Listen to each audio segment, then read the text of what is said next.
Okay, good morning, good afternoon, good evening. Today we have in Spill the Sea a PokemonTcg International Championship finalist, and in the last World Championship, the fifth. I think you were the fifth one, really. Okay. Yeah, fifth. So Yep. today we are with Isaiah Bradner. Hi Isaiah, we are delighted to have you. I'm very enthusiastic that you can share with us some talking about Pokemon. Awesome. Thank you. I'm so glad to be here. So excited. I love talking about Pokemon. So yeah, excited to answer some questions and have a great interview. Okay, thank you. Okay, we have 11 questions that our follower asked. So go ahead. Let's talk about your deck building skills. How much time did it take to build your version of Regidrago for Worlds? So it took me pretty much all the time that I had to build my version of Regidrago. But as soon as NAIC and I was looking ahead towards Worlds, one of the first things that I did was I played games with Jacob I's top 16 Regidrago list. That was like the first thing that I did before Worlds. I just was playing games on ladder because we didn't have Shard of Fable or anything. I don't even know if I knew what all the cards did. But I was just playing Regidrago because I wanted to play some ladder. And I was really, really impressed. I liked the deck a lot. I had assumed the deck wasn't great because some of my friends had tried it before NAIC and they told me it was bad. I didn't have much time before NAIC to test, and so I wasn't able to try it myself. But as soon as I played games with it after, I realized, wow, this deck is really strong. Like, it has a lot of potential to be good. And as I built Shard of Fable decks in person and started playing Drago against everything else, Drago was just winning so much. Like, it was pretty much beating everything. And at that point, I started thinking, okay, maybe this could be the deck that I want to play. And so even from the very beginning, I knew that Regidrago was really good. But I wouldn't settle on it until I had played all the other ideas that I had. And so I had a bunch of different deck ideas. I built them all, played them all against Regidrago. And in doing so, I made the Regidrago list better. Because I realized, well, if I'm trying to make this deck beat Regidrago, what can Regidrago do to beat it? And so through building all these other decks and playing them all against Regidrago, I was able to make my Regidrago list perfect. And even up until like the few days before the event, some of my friends provided really necessary insight to allow me to get to that final 60. So it really was a process that I used like the months that I had. I knew that I had that much time, so I used that much time just playing a bunch of different decks against Regidrago, playing tons and tons of games with the deck myself to find out how it worked. And then at the very ending, especially trying to find out what cuts we could make to fit in those last tech cards. Like, for almost all my testing, I had 3 boss in my deck, but at the very end, I cut down to 2 boss, played a bunch of games, it was totally okay, so I got another slot. Or for almost all of testing, I had double Superior and Night Stretcher. But then the week of the event, my friends convinced me that 2 Rod was okay, and so then I played a bunch of games with 2 Rod, found out that was okay, and then I got another slot. So it was a long process, but yeah, that's kind of, it did take me a while to come up with it, and that's a little bit of an overview of how it happened. Okay, I see. So during this try of this deck building, do you consider another deck unless Regidrago or not? Oh yeah, definitely. I considered a lot of different decks. Regidrago was always my option that I would come back to, and I always had a feeling. I always kind of thought that I would land on Regidrago. I really enjoyed the deck. There was a lot of skill in the deck. I thought it had the best matchups, and for an event, whenever I can't find a deck that I think is like a broken deck, then I tend to play the best deck in the format. I think that's usually the correct approach. And so I tried a bunch of different decks I thought could be broken. I tried control decks, I tried Charizard, I tried Snorlax. I actually played a lot of the Lugia list that Rahul ended up playing and getting 9th with. So I played a lot of different decks, but in the end, Regidrago was the strongest, and that was good because that was my favorite deck anyway. So yeah. Okay, so I see. And thinking about the competition, how were your matches on day one? So my matches in day one, they were good. I won 7 of them. I had some really intense matches. In round 3, I played against an amazing opponent, pretty fun guy. He was playing Miraidon, and game 1 I just got donked. I just completely donked. And then game 2, I look at my opening hand and it was terrible. It was completely dead. And I remember sitting there thinking, like, wow, like this is how like I'm gonna lose round 3 of Worlds, just in like a pretty decent matchup, getting donked game 1. And then I tapped like Pokestop, and I Pokestopped into Nest Ball, and I Nest Balled for Squawk, and then I was back in the game, and I ended up it was rough, but I ended up climbing back, winning that game 2, and then I beat my opponent pretty convincingly. They priced Squawk, so they had a pretty lame turn 1 in game 3, and so I was able to win that round, and I remember that was super hype. There were a few other good games. I played against the Charizard in round 7 where I had pretty good games with. Was a Japanese player, I believe. Game 1, I drew pretty poorly, and they were able to beat me. And then games 2 and 3, I drew much better. I was able to like control how the board state was going, get ahead in the prize trade. They also drew pretty well in game 2, but it didn't matter. I was able to use, I think, Howlucha and like two-shotting their Entei to get back ahead in the prize trade. And then game 3, I had some pretty sick 3-prize turns with Howlucha and killing a Duskull they had benched to win in 2 attacks, I think. And so, yeah, those were some of my rounds that come to mind as rounds that were good rounds. But in general, I mean, there was great games. I lost to Jesse in the last round, which I want to mention. That was my only loss in Swiss, was to Jesse. I didn't really know what I was doing in the matchup. I was kind of figuring it out on the fly. I was in a pretty good spot game 1, missed the fire energy to attack with Giratina, and just instantly lost pretty much. And then game 2, this was, I think I made 2 pretty reasonable misplays throughout the event. I was really proud of my play, but I did make 2 misplays, which was frustrating. One of them was against Jesse, and after that, like the entire night after day 1 and like through day 2, I was pretty much the entire night before, I was thinking, I was like, all right, how can I beat Miraidon? What's my best strategy for Miraidon? So I was like thinking all throughout the next day, and I was pretty confident that if I played Jesse again, I would beat him. But I didn't get that chance, obviously. But yeah, those were my matches on day 1. Pretty good, intense games. Not much more you can ask for. Yeah, so you passed to day 2 with 7-1, no? 7-1. Yeah, 7-1. Just losing with GC Parker. Yes, only lost to Jesse. Yeah, okay. So how were your matches on day 2? My day 2 matches were great. I was playing really, really well in day 2. Like maybe some of the best Pokemon that I've been playing in a while. There are some days where you're just locked in, and I was like really locked in. I played a lot of Regidrago. I was ready for this tournament, and it went really well. I only lost 1 game in the 4 Swiss rounds. I drew out everybody else. The one game I lost was to Kaiwin, and it was a close game 1 where I thought that I had my second Super Rod in deck, but somehow I misprize checked and I prized it, and so I played into a play that had checkmate if my Rod was in deck, and then I lost, obviously. So that was pretty frustrating, but other than that loss, I didn't lose at all the rest of the day, which was great until top 8 where I hit Roz. And I had some good games in there. I mean, I had some good games. All of my opponents were, they were pretty close games, but I was able to come out on top. And then I unfortunately lost the Roz in top 8. I was in a pretty decent spot. I won the first game, and then I was in a really, really good spot to win games. Or I was in a good spot to win game 2, and then I prized Cleffa, and then I was not in as good a spot.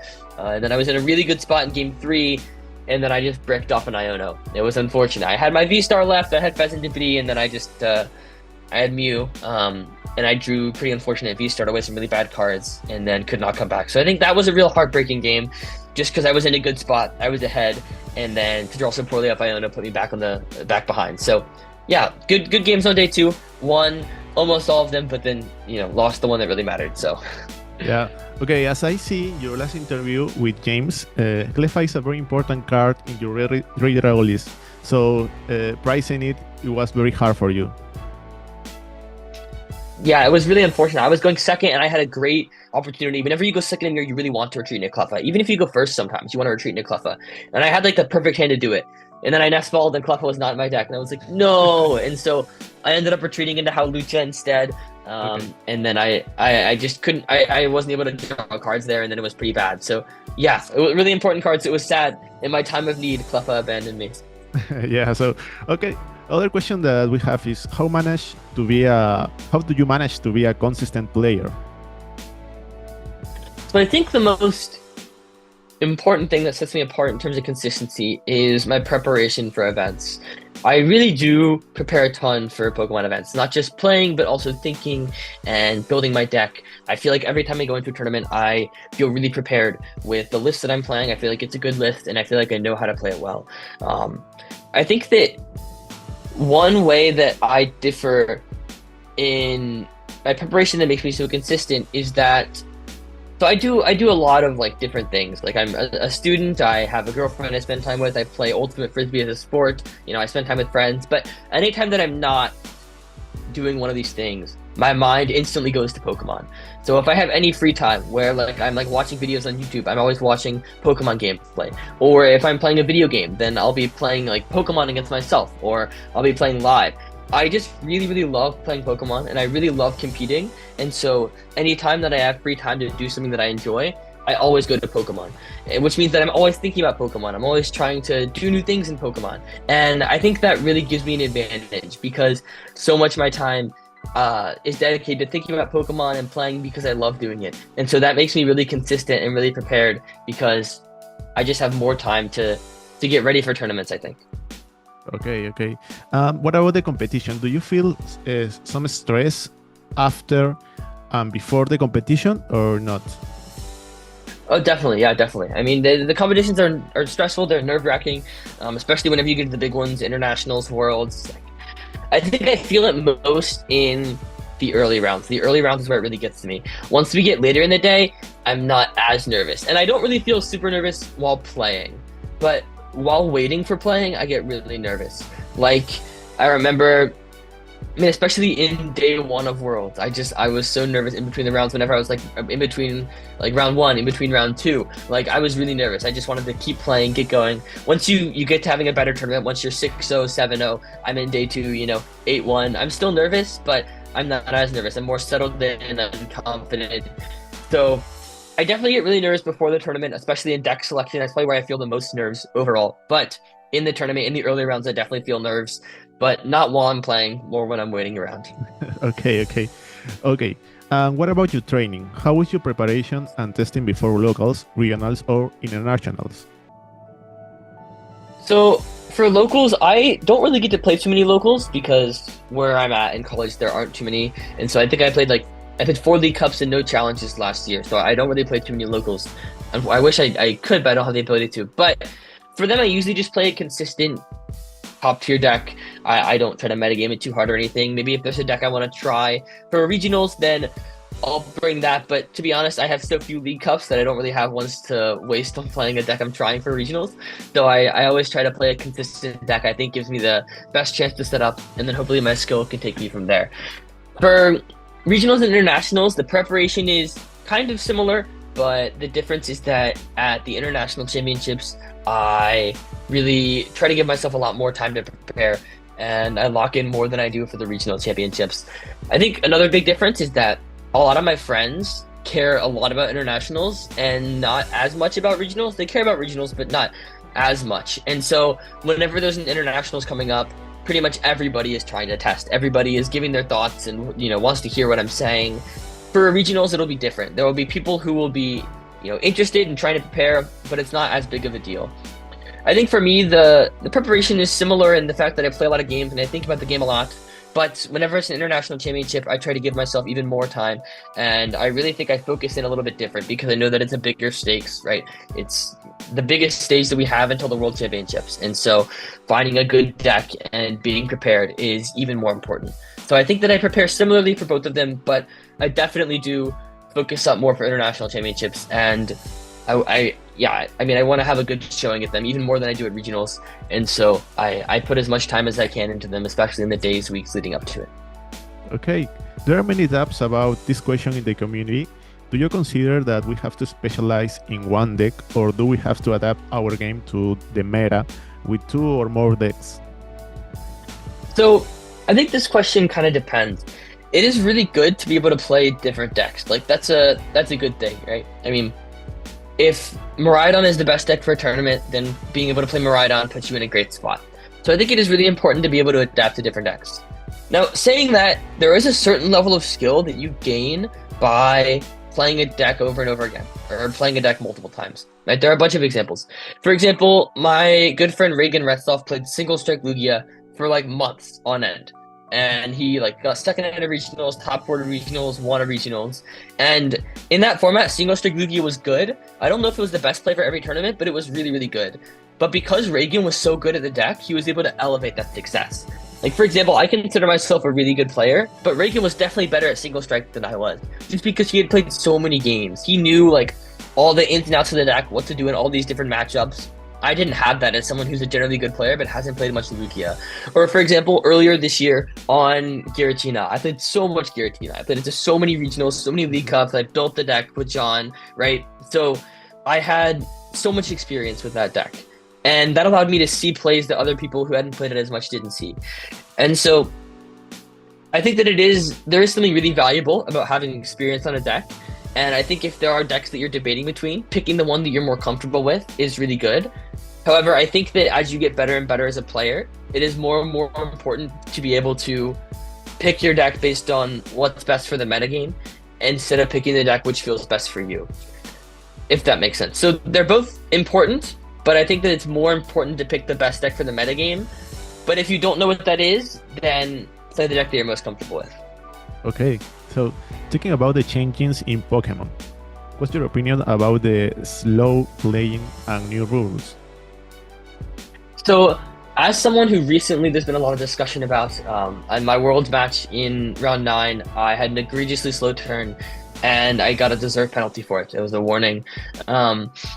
I like looking back on it, watching back, it's like really bad. But in the moment, I mean, I didn't know how slow I was playing. I was like super locked into the game. I was trying to figure out a ton of different stuff with Kyurem. Yeah, I remember it was like such a difficult turn because like I wanted to Iono him, but I also wanted to Kyurem him, and so like I Pheasantipity, and then I wanted to draw Kyurem so I could Ultra Ball it, but I didn't draw Kyurem, and so then I had to Ultra Ball and research, which changed my turn. But anyways, as someone who is making sure that they'll play faster in the future, right? That's like an unacceptable pace of play. It was too slow. I think it's good that they institute this if Pokemon thinks that it will help.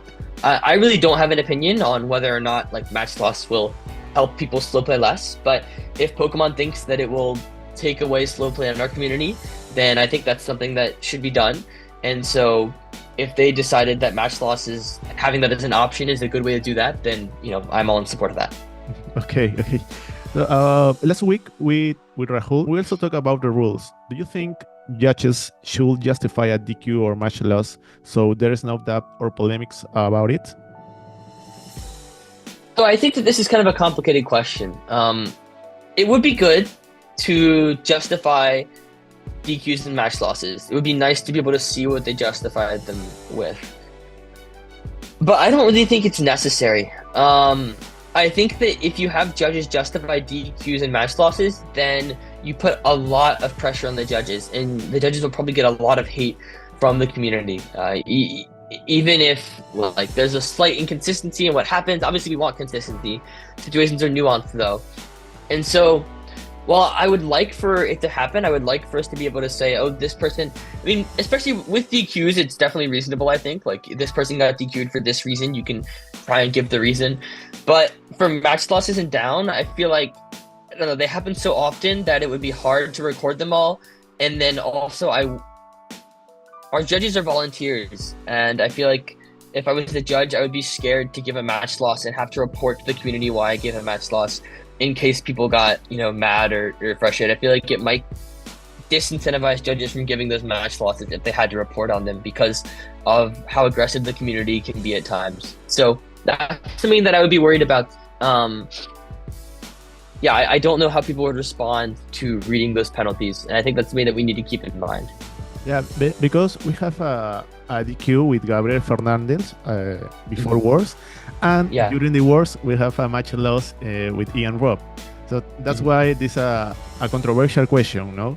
And with what about you in your team? How do you look about this kind of polemics with judges and this kind of polemics with Pokemon? I don't know. Me and my team, we don't really think or talk about judging too much. I mean, of course we discuss things that happen, but it's not like a conversation that happens very much within our team. I mean, we just play cleanly, and then we don't get in. I mean, I don't know. We don't really discuss it too much in terms of what decisions they should make or shouldn't make. Don't try to get involved, I think. Oh yeah. I mean, the judges they make the decisions that my judges they make the decisions they're gonna make, and I don't think that you need to get involved, especially whenever. I guess one big thing is situations are always more complicated than you can see, right? You can see what a player does, but it's hard to know what actually happened in the situation, what they were doing in the situation. And it's especially like important to remember that the people in the situation are human, right? And so whatever you're doing, if you post something online or you make a take, right, it could be very hurtful to the person who did it. So I just try not to get involved too much in drama. I don't feel like there's anything that is necessary for me to say on those topics. All right.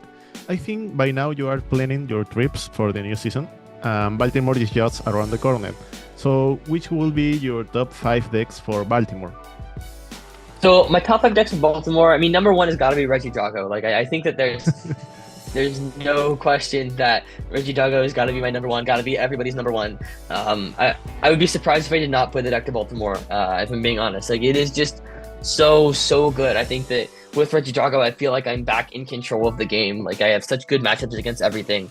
I didn't feel this good about a deck since I played Giratina a little while ago. So I really love playing Regidrago. Next up, I think I'd probably give Charizard and Miraidon some shouts. I think that those decks are strong. Miraidon is not as good into Regidrago as Jesse's run made it seem. I think the matchup's a lot closer. But Charizard definitely with Lugia going down and Regidrago probably falling a little bit in favor of other matchups. If you tech your Charizard out for Iron Thorns, you already have a good matchup against Moon and stuff. So I think that that's 2 other decks to consider. But I actually think that my second deck behind Regidrago would be Raging Bolt. I like Raging Bolt a lot. I considered it for Worlds. I thought it was a really underrated deck, and I still think it is underrated. I mean, James Goring, I think it was, got top 8 with it. But I just think the deck is extremely strong right now. It has the best Regidrago matchup of any deck, except for Snorlax. But it has the best Regidrago matchup of any deck that's an attacking deck. And I think it has pretty solid matchups against the other 2 Prez decks too. So those would be kind of my leading decks going into the event. I'm trying to think if I can give you one more that I'm concerned about, but I don't know. I think those are the ones that really come to mind whenever I think about things that I would be on my mind for Baltimore. Let me check and see. I guess my last deck would it be Lugia? Maybe it would be Lugia. Even though Iron Thorns is really big, Lugia would be something that I consider. Oh, I guess Ancient Box. Some people have had some hype about that. So those are the decks I think I'm even thinking about considering with like a week and a half to go for Baltimore. Yeah, because in Limited, Ancient Box is leading now the top one, no? So because of this big basic with Raging Ball, maybe Regidrago, no? And Ancient Box maybe could be a good call against them. Mm-hmm. Yeah, definitely. I mean, that's why the deck is, like you said, getting more popularity, because the Miraidon, the Raging Bolt, those are all great matchups. Regidrago, I think it's debatable, but people say it's usually slightly favored, right? And so if you're having all those good matchups with Charizard falling off, with Lugia, which I think was a rougher matchup, falling off, right? You have a lot better chance to take advantage of this meta. And I mean, Diego Casiraga played it, obviously didn't do so well at Worlds, but maybe someone will take a basis of his list and they can do well at the next event. Okay. I don't know if you know some player from LATAM, but what do you think about the level of LATAM play? I mean, LATAM players have been doing exceptionally well. I mean, as well as any other region. I know a lot of Latin American players. I mean, some of the ones that come to mind are one special one to me is Pedro Bertuzzi. Me and Pedro have been friends for so long. I think we played in top 8 of seniors back-to-back years in 2018 and 2019. So, I mean, we've been competitors, friends. We always catch up at events. I'm always rooting for him. I've really been loving seeing his huge success recently. And then alongside him, another player I had the pleasure of playing was William Azevedo. I mean, he is the Charizard guy, just had an insane season this year. I had the pleasure of playing him, I think it was back in, 2022. We played at NAIC. And then just one other, I mean, absolute legend of the game is Gustavo Wada. I've had a bunch of great matches against Gustavo. Yeah, and then this year, got to shout out Vinny and Gabriel. They've been crushing it in their respective divisions. I played Vinny at Charlotte. So, yeah, I mean, there's a lot of amazing Latin American players. Those are just some of the ones that I have the pleasure of knowing, and that whenever I see them, I always, go up, high five them, talk to them at events. So, yeah, hope you guys are doing good. Can't wait to see you guys this year. Okay, for finish, any recommendation for TCG players in this season? Yeah, I definitely have a few. I think the biggest thing is I always tell players that the best way to get better is by watching videos. And so, for example, going back and watching the stream of TCG Worlds, I think that that's how I got better as a player. Whenever I wasn't as good, I watched players who I knew were better than me and then learned from them. And so going back and watching Worlds or going back and watching NAIC, I think that's really the way that you can get better. The other way that you can get better is by playing more games, right? Just no matter what, playing games is always going to make you better. And so playing on TCG Live or playing against your friends or whoever it is that you can play with, right? I mean, shout out to my girlfriend and dad. My dad was my first testing partner. He learned to play the game for me, and now my girlfriend plays the game with me all the time because no one else plays in my college. So whoever you can find around you that'll learn or will play with you, just playing more games is good. But I really think that the most undervalued way of getting better in the game is just watching a bunch of stream matches of good players and learning from them. Nice. Thank you, Saya. And for finish, do you know something in Spanish maybe to share with our audience? Hola, mi nombre es Isaiah. Okay. Mi color favorita es azul. Nice. I took Spanish for 3 years. Or sorry, I took Spanish last year in college and for a while in high school. And so my Spanish is rusty, but I can say some things in Spanish, although regrettably it was not one of my better subjects. So yeah. Yeah, okay. Thank you, Saya. Thank you for accepting the interview. We have a very good time talking about Pokemon and something about the wars that happened. And now we are grateful about taking you here, and we can see you next time. Awesome. Yeah, I hope so. Thank you so much. I really enjoyed being on, and yeah, been a pleasure. Okay, thank you.